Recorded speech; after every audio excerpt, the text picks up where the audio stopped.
Het is een dreigende situatie, dat weten we allemaal. Ik zie ook met mensen onrustiger worden. Dat was met name vanochtend echt wel in de call, waren ze echt wel emotioneel. En dat is heel anders dan ik bijvoorbeeld vorige week meemaakte.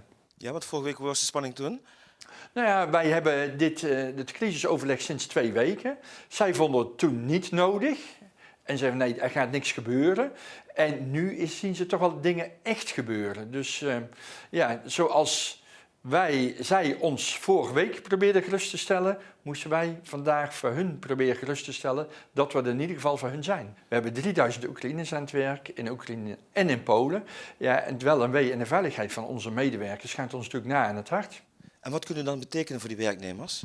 Nou, we kunnen ze natuurlijk zoveel mogelijk supporten, hun vragen beantwoorden. Hoe kunnen we veiligheid garanderen voor de mensen die in Polen zijn, maar ook Oekraïners die naar Polen willen. Maar bijvoorbeeld, we verwachten wel dat Poetin ook de hele infrastructuur gaat ontregelen.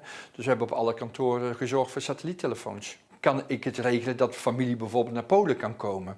Of hoe kan ik terug naar de Oekraïne om bij mijn familie te zijn? Nou, dat zijn de meest gestelde vragen. En we helpen ze daarmee. We hebben ook een 24/7 supportlijn hebben we openstaan. Dus op dit moment lijkt het in ieder geval in controle te zijn. Maar je moet van dag tot dag de situatie bekijken.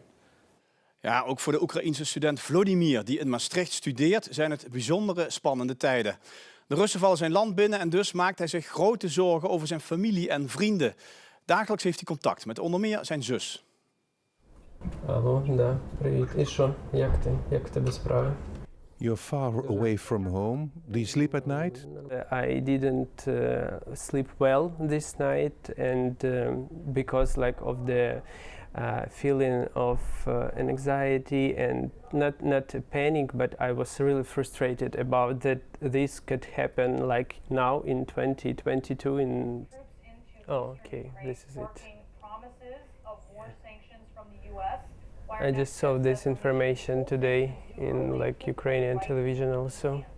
Sinds een half jaar studeert hij in Maastricht aan de universiteit. Tot voor kort met veel plezier en vreugde. Maar nu de situatie tussen Oekraïne en Rusland steeds verder escaleert, zijn zijn gedachten vooral daar in plaats van hier. Als het moet, is hij bereid om terug te gaan en mee te strijden tegen de bezetter.